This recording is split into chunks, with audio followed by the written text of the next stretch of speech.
Well, good day, everyone. It's Wednesday, the 26th of February, and good to see you again, John. Thanks, mate. Great to be here. Great lineup. Good lineup, and it's good to be back on Club Grubbery again, pumping the shows out as we always do. And very interesting times in our history at the moment because it seems like the uni party are a little bit on the nose, John. They're not getting the support they used to get. Well, no surprise when you've got good quality alternatives that can really make an impact and a difference. Why would you vote for those mainstream parties that just deliver the same thing under a different banner? Absolutely right. And today we're in a unique position because West Australian state election coming up a week on Saturday. And this is a unique opportunity because we have five independent candidates who are running on the one ticket. And this is something we'd like to see happen in the federal election, John. Mm. Oh, definitely, and I think it's a real opportunity. And actually, John Ruddock from the Libertarian Party put this out a couple of days ago, and look, it really needs to be followed up on by all the minor parties because if we're going to have success at that federal level, then we need to get in the same space. There's no question about it. We do indeed. And there's a lot of issues to discuss. So let's get right into it. We're going to be interviewing these candidates and they'll be toing and froing between each other and ourselves as well. And we'll be asking them some questions about how they see this unfolding. Firstly, we have sitting member Sophia Momond. Hi, Great to have Graham. you, Sophia. Great to have you with us. Yeah, thank you for having me here. And Louise Kingston, you're also a sitting member in WA as well. That's correct, yes, and thank you for having me. Great to have you. We have Tony Bell. Welcome, Tony. G'day. I don't know if you remember, we met in Rotunda in Coolgardie on your trip across from over east. Oh, right. And That was the first meeting we ever did on our tour. yeah, In fact, we weren't well, even. the young lady that was in the Rotunda, I ended up marrying her. Thank you for coming to town. Oh, there you go. See, it was well worth the time. Good to have you on, Tony. And we have Ben Dawkins joining us. Ben, you're a sitting member as well. Yeah, I'm a sitting member, but I changed my name to Austin Aussie Trump. Austin Aussie Trump. Yeah, did you not hear about that? It's been I reported all kind over the of I world. Woody. kind of heard about it. I kind of heard about it. And so, what do you want us to call you tonight? Aussie. Aussie, Aussie, Aussie, Aussie. Yeah, Wait. AUSSIE. Okay, okay. That'll be interesting to unpack that with you. And Adrian Perot, good to see you, Adrian. Glad to meet you. I did meet you when you came to Bunbury too during COVID. Right, I remember you all. Of Trust course. me, I'm a doctor. There's a slip of the tongue. Yeah, trust me, I'm a doctor. Well, here we are in really interesting times, aren't we? And the last 4 or 5 years have been incredibly interesting. WA was one of the most draconian states during the pandemic, with I think one of the biggest egos in politics, Mark McGowan, uh, running the state his way. And as a pilot, Yes. still operating back then, I remember incredibly stupid decisions that were being made. I'd be on descent into Perth from Brisbane with a load of passengers on, only to be told by Qantas that Mark McGowan had just closed the state. And people were confronted with either going into 2 weeks quarantine when they arrived or staying on the airplane and going back to Brisbane. And I mean, we saw that happen so much. The 11 a.m. press conferences in WA were just an absolute joke. And so there is a screaming need for independence to really come out in the election in WA and also federally as well. So let's start with you, Sophia. How do you see the state of play at the moment with you guys running as on the one ticket as five independents? How do you think that will go for you? Okay, well, obviously, I'm hoping will go really well. We've made history here as being able to have three sitting members from different political backgrounds come together on the one ticket. So we were all possibly removed against our will from our parties over the last couple of years. And we've come together, which is quite a historic moment. Now, when you're looking at the electoral reform that was put through by the Liberal Party or the Labor Party, and that's now been followed in Canberra as well, I don't think they would have thought that we would have managed to get a ticket together to get a box above the line for people to fill in. So when you're looking at traditional voter patterns, 96 to 97% will vote above the line only. So by having us on a group ticket and that little box that they can put their one in above the line gives us a really good chance. It's made it really easy for everyone to vote for us. And I can imagine there'll be a lot of people wanting to do that. There's a lot of disenfranchised people in WA. Absolutely. So, Louise, how do you see it playing out from your perspective? Look, I think it's really exciting times, to be quite honest. I don't think Labor really thought this through very carefully. I don't think they realised how determined that we would be to actually navigate this system. I mean, 250 individual declarations each. There was 11 of us to start with, and 5 of us ended up, at the 11th hour across the line. And like Sophia said, it gives us such a great opportunity as an alternative to vote for. We've got similar views in some things. We've got diverse views in other things, and that means that we appeal to a very broad range of people. Obviously, the campaign's a very short campaign; it's only going to be 3 weeks, and we're out there doing as much as we can to try and get the message out. So, doing something like this is just so valuable. Johnny. Ozzy, a question to the 3 sitting members: what parties were you with, and what was the main reason you ended up leaving your party? Okay. I wouldn't. I think Sophia said removed. I mean, we all, as far as I'm aware, resigned, more or less because of what we would all, separately claim to be unfair treatment, I suppose, or another way of saying that might be, in my case, not being pre-selected, although I was promised. But yeah, so for different reasons. But yeah, as far as I'm aware, we all resigned from those parties. So voluntarily. Just in relation to the electoral reforms that the other guys have spoken about, I mean, that was the reason for changing my name. I mean, it's a protest. They've deliberately relegated us to the far right-hand side of the ballot paper. And if we hadn't actually got 250 unique nominations, which is 1,250 when you include the 5 of us, and if we hadn't have paid $2,000 each, that's 10,000 in total, we wouldn't have even got a box above the line. So that and other ways that Labor have changed the electoral laws to favour them and the other part of the uni party have just really disgusted me in my time in Parliament. So I decided to do this protest. I discussed it with a few people and decided to go ahead and change my name, which was quite a simple process in the end. And so I'm on the ballot paper as Aussie Trump, and AUSSIE Trump. So there you go. You okay, mate? You look like you're about to be arrested for something. No, I'm okay. I'm on my way down to my hometown where I grew up in the southwest to speak to some other people who are also fans of yours down in a town called Nannup. Oh, Nannup, yeah. Very good. Adrian, what are some of the common agendas that you guys all share?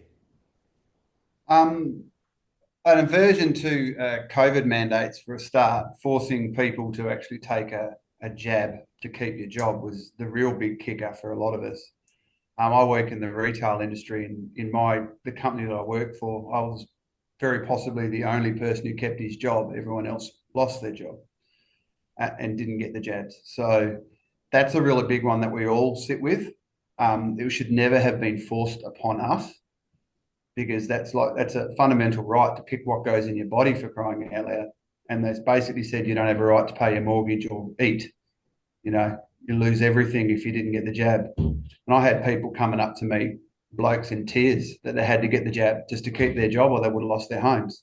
And to do that is just inhumane. Yeah, that was one of the big ones. What else do you agree on, Tony? I think the fact that there should be more responsibility to the people and less government control. So it should be about they're supposed to be government servants or public servants, and they always seem to be telling us what to do and controlling us.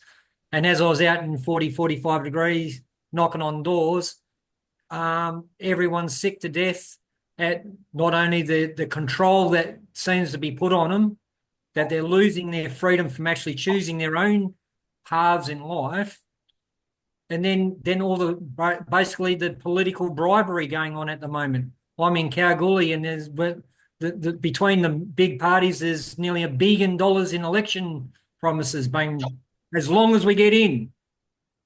Yeah. People want to see the money being spent. They're in there to do a job. It shouldn't matter which colour it is. There's a job to do. Johnny? Of the guys that were sitting members, I think Ozzy might have been with the Labor Party, but is anyone else? Can you give us some insight into what went on behind the scenes in the caucus meetings with McGowan in relation to COVID? No, we weren't involved in that because we're in opposition, of course. I entered after. So I came in September 2023, but I'd been very vocal and very outspoken in my community about exactly what Tony and Adrian were just talking about, guiding people on how to find their way around that to keep their jobs, speaking to not-for-profit boards and, warning them not to enforce it, the personal responsibility that they could be impacted by. And I had such a great outcome here in my hometown, I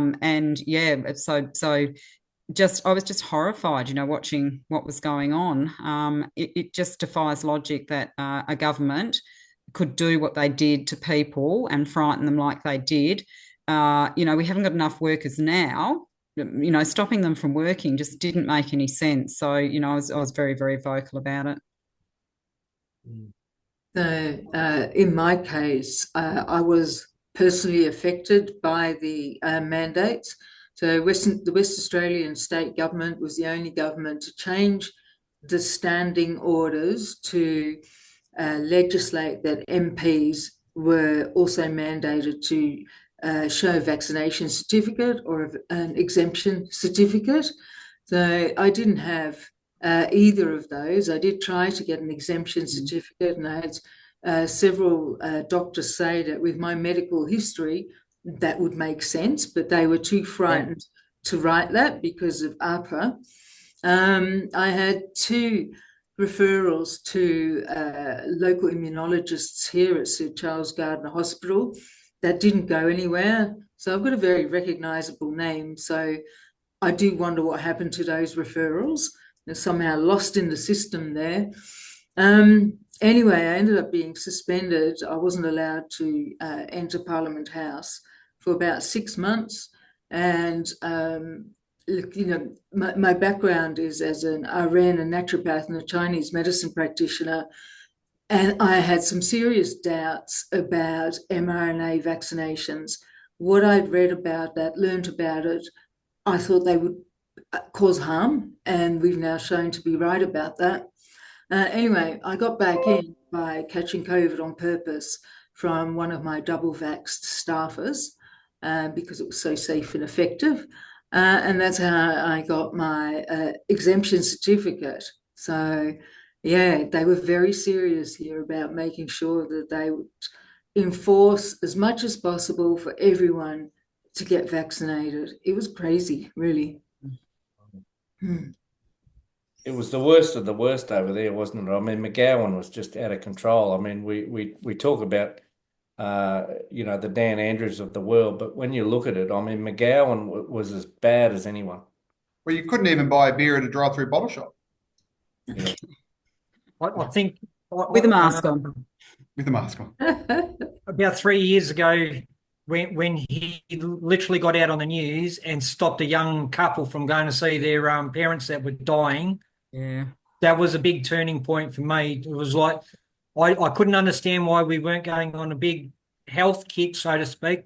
Good nutrition, especially to vulnerable people, exercise, community, all those things that strengthen your immune system.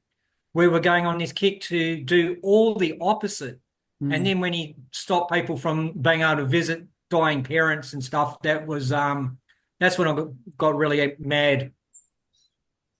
And I actually spoke in the chamber several times about natural therapies that we could offer people. And I'm sure you all know the formula: vitamin D, vitamin C, and zinc are your three main immune nutrients, right?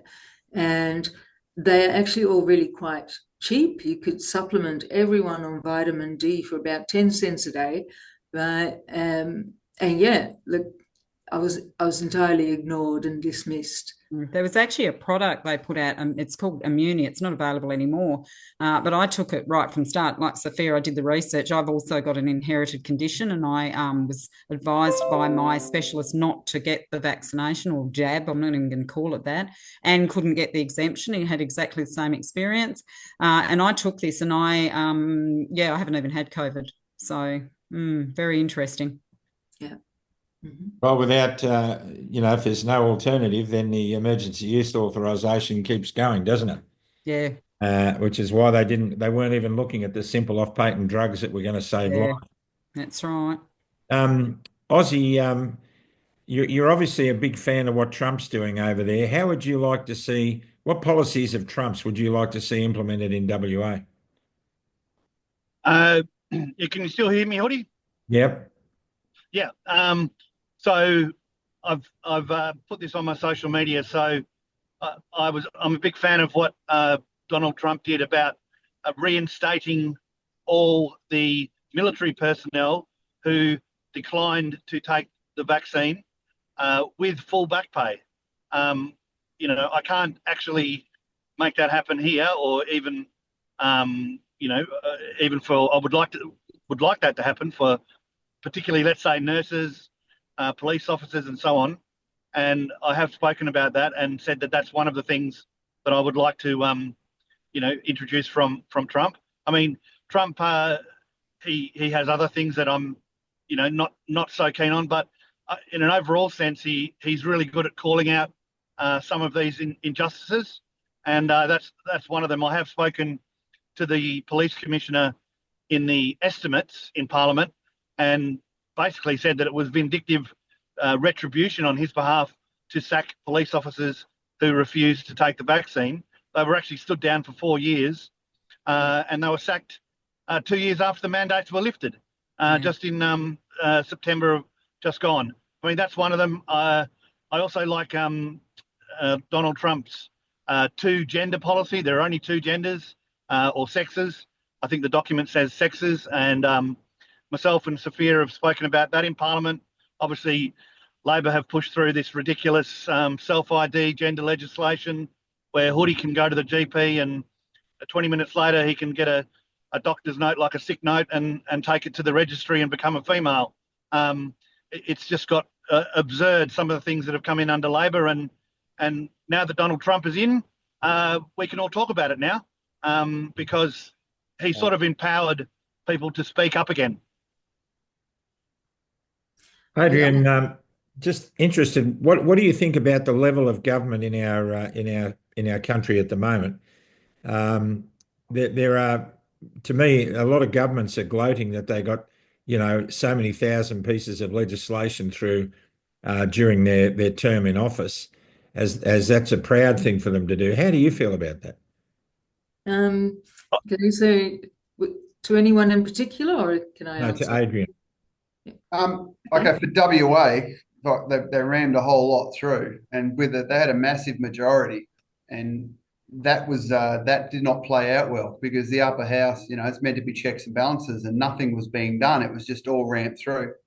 Prime example would be the Cultural Heritage Act. That was they put it through.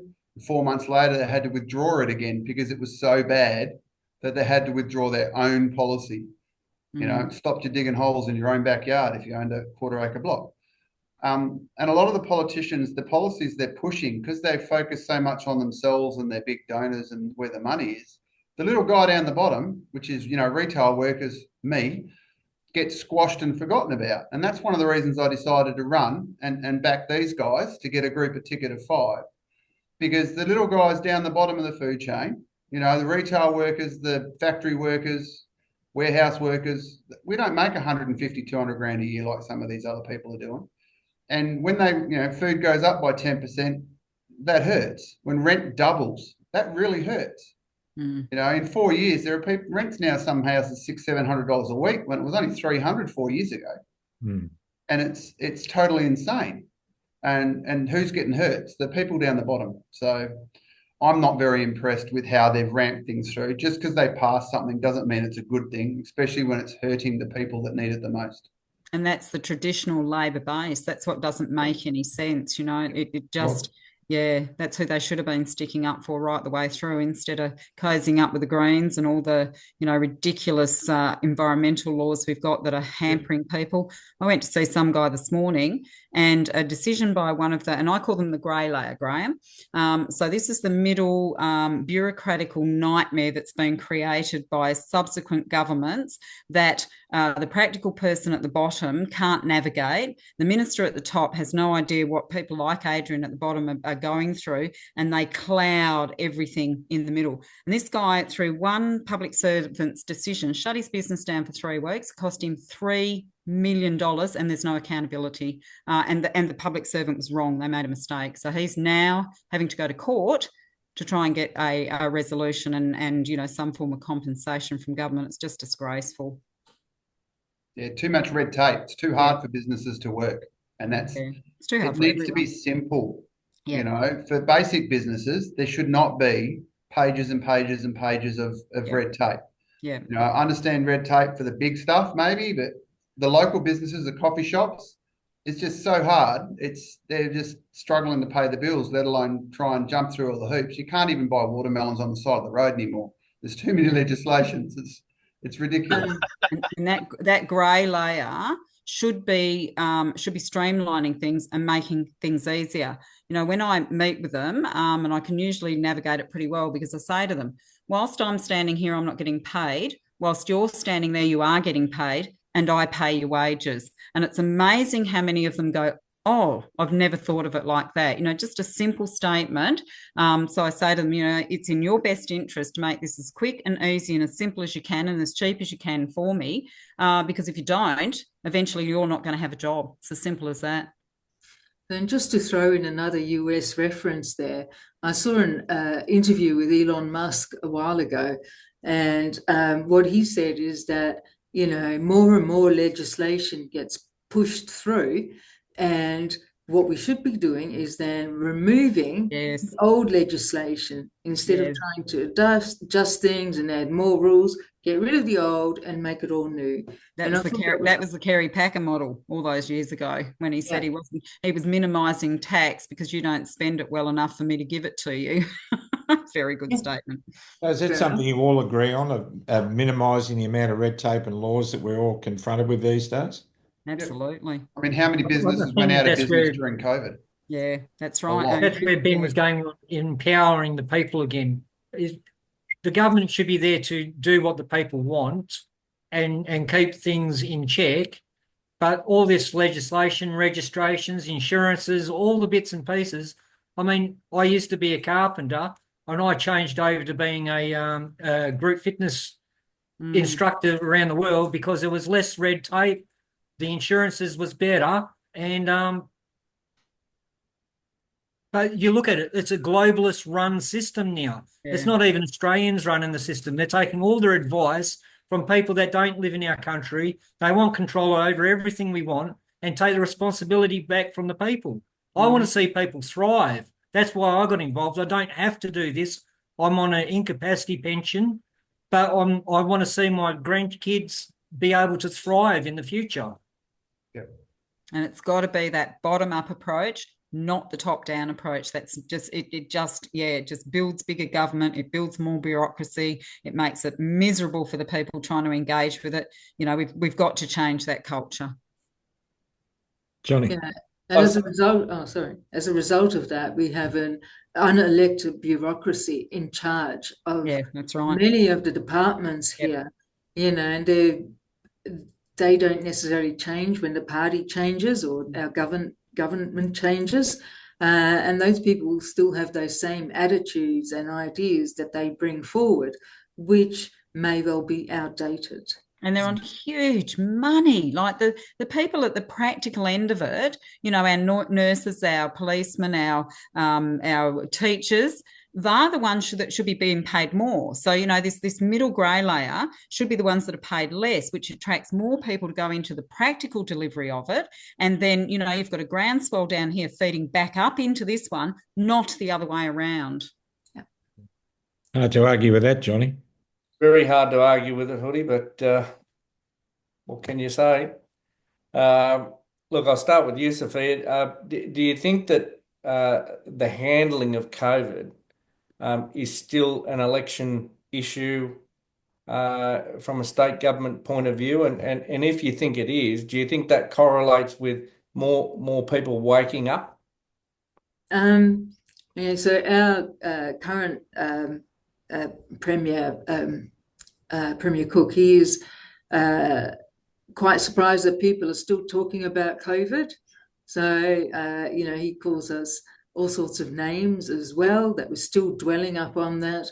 But I think either they're not talking about it or and they realise that it is still an issue. And because it's still an issue with so many voters, maybe that's why they're not talking about it. I'm not quite sure on that. But I have certainly noticed that, us as a group of independents, and that one of the things that we're talking about is the mandates and the lockdowns. And in the people that we speak to, that has a lot of traction still, And the thing is that I believe this was some sort of experiment here in Western Australia, possibly the whole of Australia, and that we will have another pandemic. And we have to be our own type of pandemic ready to make sure that we are much stronger in the pushback next time around. And I think that people have woken up. It's broadened out from that too, because, I've got my 5 Fs, which are my freedom Fs, and the fails of government, which is firearms. So the dreadful legislation they've brought in around that I fought, over 20 amendments in the upper house, which the Labor government just totally and utterly ignored. And it's totally unworkable. And it's caused so much distress out there in the community. So firearms, fishing, farming, forestry, and 4-wheel driving. And they're all ones post-COVID. So all the fun activities too. So it starts with an F as well. That they've meddled in and made people's lives in those areas miserable. Guys I talk to out there, they're like, what are they? They're the fun police. Nobody's allowed to have any fun or do anything anymore. It's that overreach of control that people are just absolutely sick to death of. Yeah. Especially in WA, because there's so much outdoor activity go on over there. Yeah. The fact that I'm hearing horrible rumours that they're going to legislate recreational fishing to make it almost impossible to even do it. Yeah. Yes. And for what reason? For what reason? Because they can. Well, the other thing on the firearms thing is when people bring it up with me while they're knocking on doors, to reframe it to them, I go, the cost of living is really dreadful. I don't know where they get this 4 to 10% that inflation's gone up, because some of our food has gone up 2-3 times the price it was 4 years ago. Farmer. That's right. And I've got a lot of people from Aboriginals to people living out in Leonora, up in Leinster and everything. They go out and shoot a goat or a kangaroo so they can feed their family. Yeah. So when I ask people when they're, the criminals, I go, so you think it's wrong for people to put food on their table? I go, what do you mean? I go, this is the only way they can do it. A 10-cent bullet to feed their family instead of $170 a kilo for steak. Yeah. Mm. But we have seen, haven't we, that things can be reversed in WA. I mean, it's probably one of the worst states when you think that there's legislation there that supports mandatory vaccinations. I mean, holding people down in their homes. I mean, people don't realise this stuff actually exists. But, I mean, Tony Seabrook essentially fought back on all that Indigenous nonsense about the farmland. I mean, and they reversed that. So, I mean, it's indicative of when people actually stand up and say, no, you can stick that up your backside, they do take notice. Yeah, Well, absolutely. I am hoping that this time, because they changed the rules to try to get rid of independents. I mean, there was 49 independents at the last election. There's 10 this time. Yeah. And now we've got 80% this group drop. of 5. How about a protest and get 5 in? That'd drive them nuts. Mm. It's such And a that's a funny real thing to look at the alternative for government's people. face, wouldn't it? That's a real alternative for people in WA. Tell me, Aussie, relating to the announcement last week by Clive Palmer regarding Trumpet of Patriots, how do you see that going? Yeah, Clive's copied me. I changed my name to Aussie Trump, and then Clive comes and does this, and I know that he's emphasising the Trump part of trumpet, and obviously replicating policies. Look, I think it'll go well. I mean, it's not it's not for everybody, but I keep bringing it back to the fact that Trump has been cutting through woke bullshit or crap, I might say, and he continues to do that with his executive orders that he brought through, and he's pushing back against a lot of the woke stuff that we've experienced. Just quickly though, Hoodie, just in relation to the to whether or not COVID is still an issue, it is an election issue because Roger Cook he's now running for premier. He's not fit to run for premier because he was the health minister who presided over the vaccine era, and I've actually brought to his attention a lot of things that have been established, Hoodie, in regard to the harms done to West Australians from WA Labor's management of COVID. So that, I mean, these are not even controversial. These are things like the pericarditis and the myocarditis, which is there's actually been federal government funds paid out through the compensation scheme for these vaccine injuries. So it's not even something that's controversial. But I put it to him in Parliament, and it's on my social media, and I asked him to acknowledge some of those harms during the time he was health minister, and he simply said no. And that actually got retweeted by Andrew Bridgen, the MP in the UK. So, I mean, his lack of accountability and his arrogance is astonishing, and he's not fit to be running for premier. And the idea you can run for premier after doing what he did to the people during COVID as health minister is just outrageous. I mean, he should really pull out. I mean, he won't, but he should pull out. He's The other part of not fit to be in Parliament, let alone premier. No, Hopefully I mean, he'll if be he was removed at the election. And then you could say the other thing why COVID, inverted commas, is still an issue is because of the emerging science around the mRNA vaccines, which Sophia and Louise and I have spoken about, and we're the only ones that have spoken about it and put it into the Parliament. And as I keep on saying, what are we paying the other 71 members of the West Australian Parliament, upper and lower house, for when there's only 3 of us who are the only ones out of 74 MPs? It's about 28.5 million we pay in MP salaries per annum, and there's 71 of them out of 74 who've sat on their hands and done nothing and can't even put forward the concerns of the people in relation to the mRNA vaccine. So 100% it's an issue. It's an issue which, by all rights, in an ideal world would result in all 5 of us being elected because we have the courage of our convictions. We have the courage to speak up. The other 71 are all hamstrung by their parties and told that they can't talk about these things. So, in a nutshell, there's your reason for voting independent, Group M, in the upper house at this election. And that's not even taking into account things like the expected death rate is up 18%. You know, the VARS reports, there's more VARS reports over the COVID vaccines than all the others in history combined. Those 2 things alone should scare the pants off a lot of people. We need to look into it further so that the mistakes made aren't repeated. Because, I mean, that's the reason I didn't take it. I'm a single dad. I couldn't risk damaging my health for a cold. Yes, it might have been a bad cold, but for a cold where I couldn't provide for my children.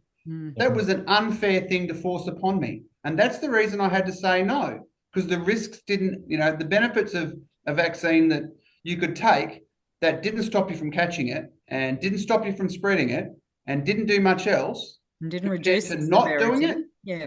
It was a no-brainer decision, but it was still difficult because it cost hugely financially and emotionally. It was a really hard time, not just for me, but for a lot of people. And let's not forget that Adrian McRae has not only put WA on the map worldwide through his Port Hedland motion. I mean, he's done more for tourism in WA than probably anyone else, through exposing the fraud of COVID. But the way that Roger Cook spoke and treated Adrian McRae and essentially disgusting. Was absolutely so despicable towards those people who've been vaccine injured. Yeah. Is a disgrace. I mean, this bloke, he should be trotted out of Parliament. He should be put on trial and he should be locked up. Throw away the key. You're a grub. Yeah. That's why they pardoned Fauci, isn't it? I mean, seriously, that's why Biden pardoned Fauci, because they know it's coming and they pardoned him for future crimes. That's disgusting. That shows how evil it was if they had to pardon the US big doctor before he could be charged with anything. If that doesn't throw warning bells to everybody, our healthcare system here in Western Australia is already under really great stress. Hospital ramping has gone up to 8,000 hours or something like that. It is very scary, and we're going to see more and more people with very serious conditions, cardiovascular, autoimmune, and then also turbo cancers coming through. All those people will need to be treated, and the cost of that is going to be immense. And to not prepare for that is dumb and criminal. Basically, criminal. It's criminal. Yeah. Louise, let me ask you. We're bringing up Adrian McRae. Now, I've got a lot of time for Adrian, I really do, and it's pretty clear from Roger Cook's attitude towards him that there is a vendetta from Roger Cook to the Port Hedland Shire Council. It's pretty clear that he's going to try everything he can to put them into administration, which would be a disaster. It would be a disaster for Port Hedland. Have you heard any movement in that area within the House? No, this has all happened all post the rising of Parliament. It's unbelievable, the overreach of government. So we've had a lot of changes to a lot of legislation as well. We had the Local Government Act changed, and I had a lot of contact with a lot of the councillors in various councils about that overreach, and what they're going to be able to do to those councils. We're seeing it play out now. First instance with Port Hedland. Heaven only knows, what they're going to do next to councils. And it's just more, my saying, power corrupts and absolute power corrupts absolutely. It's a very, very good example of that. And that's why we so desperately need people to understand, their preferences, where they're going to vote, who they're going to get to go in that upper house, because, the voting system has changed so much for this election, that if they vote like they've always voted, it's not going to be a good outcome for Western Australia at all.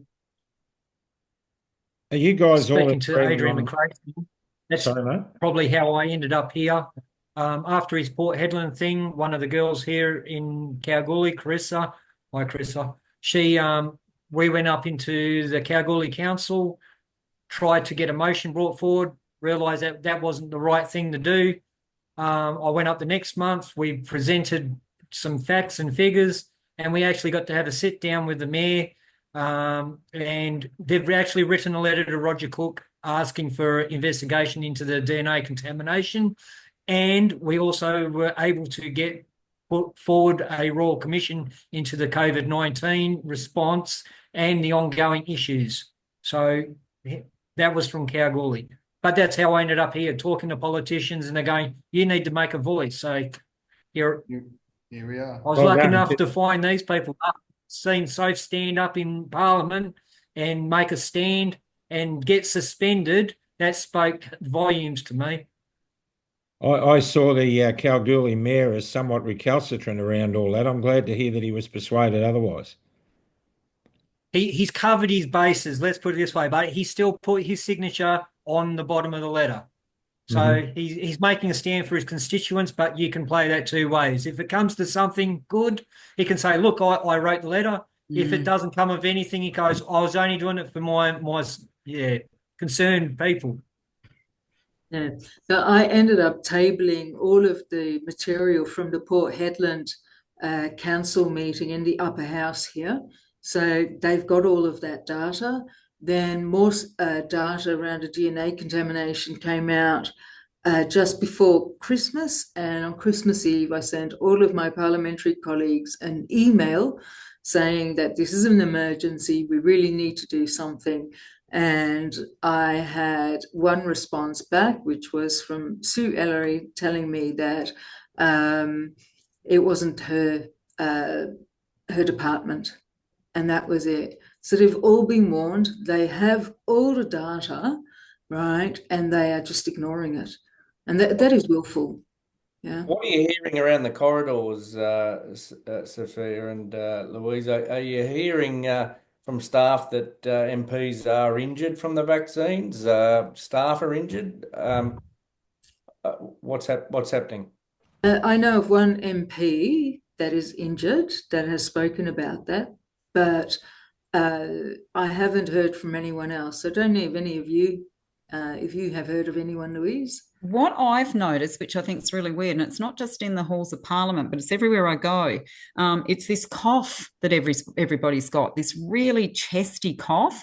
And I noticed the increase in the staff at Parliament House being off sick. That was the first thing I noticed, and quite significant sicknesses as well. But yeah, I've definitely noticed in my own community, we've got excess death rate. People that, got, like Sophia said before, the turbo cancers and autoimmune conditions and stuff like that. Like I said, maybe it's just being brought to the fore, but it does seem to be, there seems to be a lot more in society. I want to give you each an opportunity to make a pitch to the West Australian electorate as we wrap this one up. Adrian, I'll start with you. What would you like to say to the people of Western Australia? Well, there's a lot of people here wanting to just donkey vote it because they're so snotted with the government. They're literally, you hear every day there'll be people, oh, I'm just going to draw pictures, I'm going to just do this and do that. I'm suggesting you actually vote the independents in because that's going to annoy them even more than anything else because they don't want people with an individual voice in there. I also would like, to say that Tony and I, we're both just normal blokes. We're just the average person fighting for the average person. And we both sit down and talk about it, that what's lost in a lot of Parliament is people have forgotten what Parliament is. They're meant to be public servants. And they're not public servants anymore. They serve other things. They're not serving the public. They've lost what it means to actually serve. So many times you watch the video of people in Parliament and it's like 9 people in there. It's like they're getting paid big bickies and then can't even sit in the room and listen. I mean, that's offensive. Most of us down, in retail would love to have the wages of that type of thing. And to then not turn up to the job is just, I find that really bad. So that's my big one. If you're going to protest, and the other one would be when you're numbering your upper house and lower house, just stop numbering before you reach the major parties. So number the rest. Don't even give them a preference. It'd be absolutely hilarious if neither Labor or Liberal managed to get, more than a handful of seats. It would really, really rattle them to just stop numbering before you reach the majors. Because the upper house has nothing to do with who runs power. A lot of people don't understand that the upper house and the lower house are very different. Lower house dictates who's running the country. The upper house just has to check stuff through, make sure it's good or bad. And people think that it's all Parliament. So no, upper house, you don't need Labor and Liberal at all. You don't even need them. They don't even need to be in the building for the upper house to run. So don't even number them. That'd be my 2 cents. Johnny, we're in a situation now where for the first time, I think in electoral history, we've got a group of independents on one ticket that have got themselves above the line. Surely that is enough for anybody who's disenfranchised or disgruntled. I mean, you'd have to be a donkey to go into that booth and cast a donkey vote when you've got an alternative like this, wouldn't you? Oh, Hoodie, look, this is a real opportunity for the people of Western Australia. And look, I would absolutely encourage them with everything within me to say, please vote for these people. I mean, they have proven to be people of integrity, of compassion. They are willing to listen. They are willing to work with the people of Western Australia. There is certainly no doubt about that. I mean, here we have a real opportunity to keep the mongrels honest. And that's all it's about. We need to make sure that that upper house of parliament is the checks and balances. We don't need the Labor and the Liberal Party in there at all. Let these guys do their job. Let them work out what the people think is sensible and common sense. Throw the woke textbook out the bloody door. We don't need it. And restore, these state governments to actually achieving outcomes for the people. Stop wasting money. Stop, pouring resources into these garbage things like these LBGQT days and Mardi Gras things and dressing up all your SES cars with bloody rainbow flags. Who gives a shit? Nobody cares. We are fed up of all this crap. We've had enough. And I've got veterans on both first response and that are dying in the gutters and can't get services, and we're having coloured days and bits and pieces. And the Ben Falconers of the world are sacked. People that have dedicated their bloody entire lives to serving their states, just thrown out the door on the whim of this idiot cook. He couldn't run a hot bath. Yeah, couldn't agree with you more, Johnny. Tony, your chance to make a final pitch to the people in WA.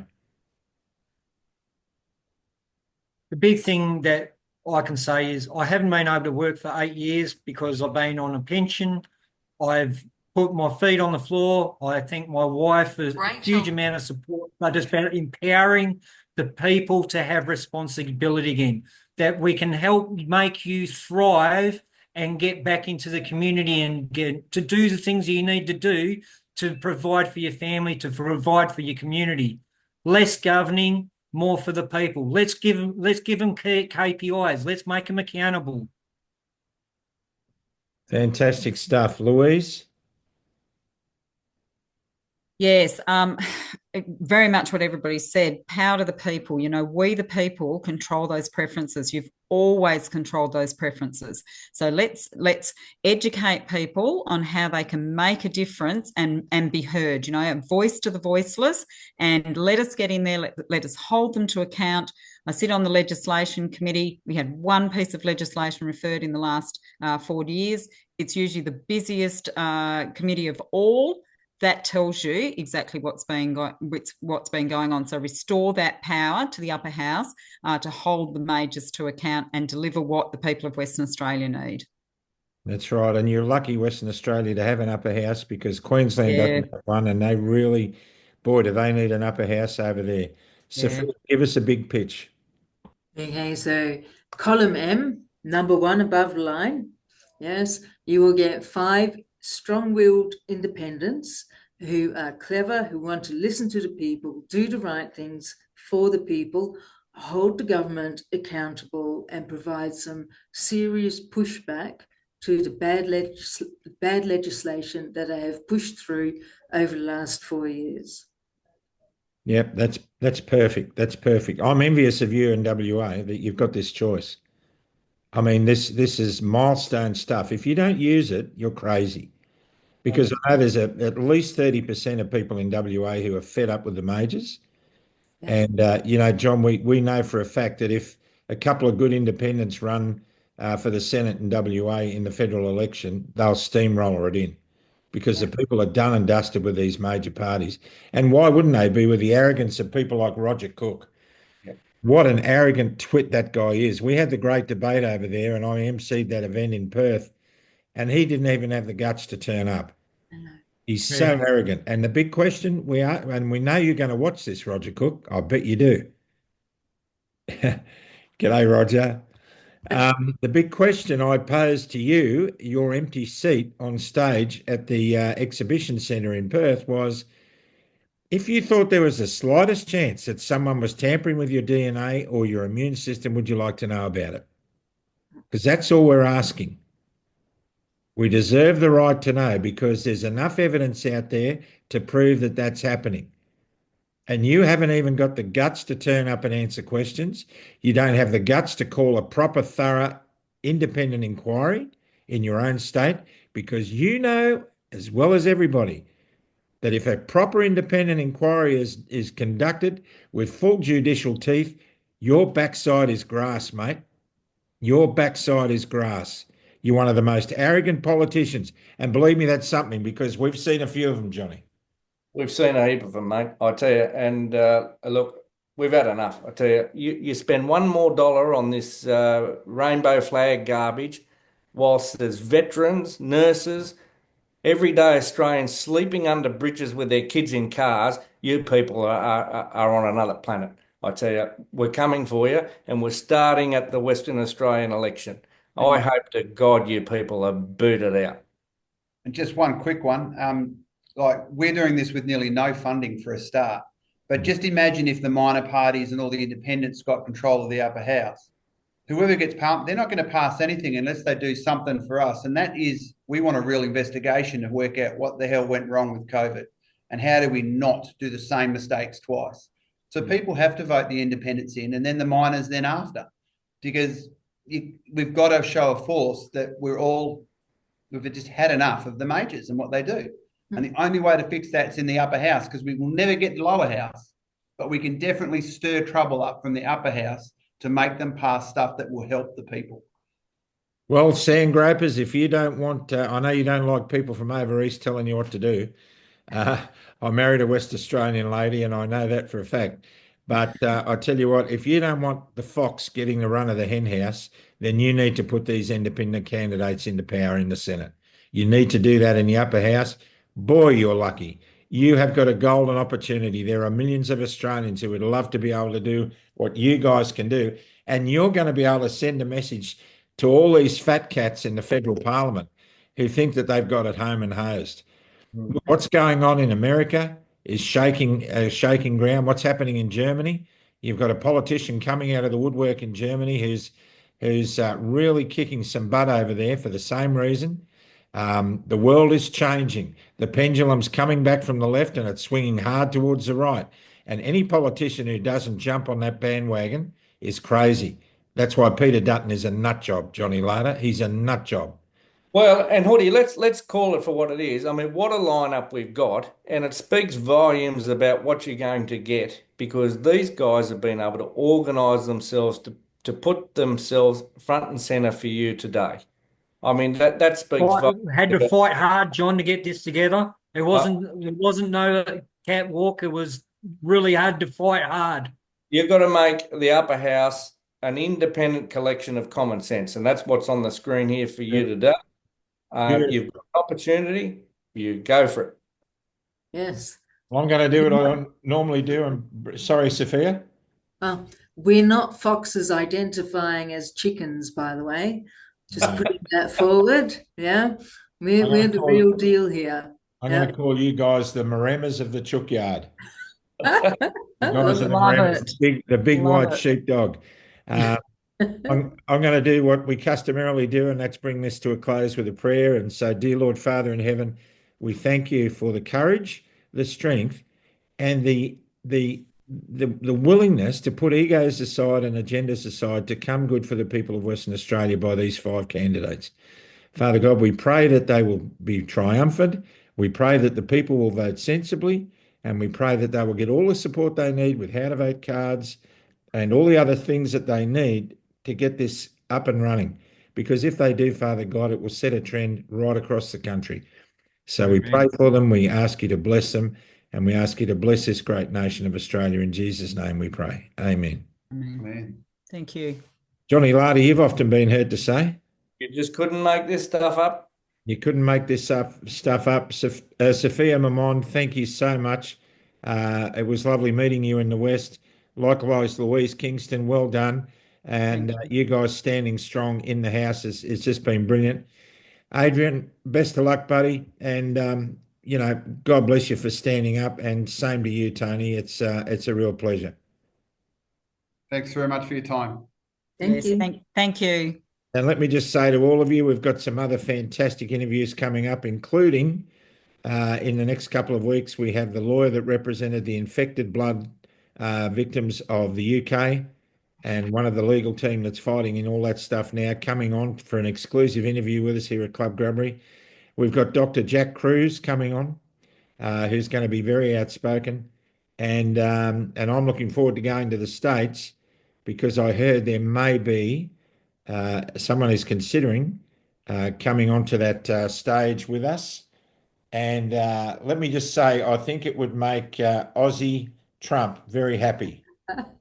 I won't say any more than that, but we're just waiting for that to be confirmed. So all in all, it's a good thing. We are a great country because you live in it. Stay out of the trees. If you love somebody and you haven't told them, for goodness sake, give them a call and let them know. For those of you who think COVID's over, you haven't spoken to a vast majority of Australian people who are still suffering. And maybe you need to. God bless you all, and we'll see you next time for another great episode of Club Grubbery. Thanks for supporting us. See you guys. Thank you.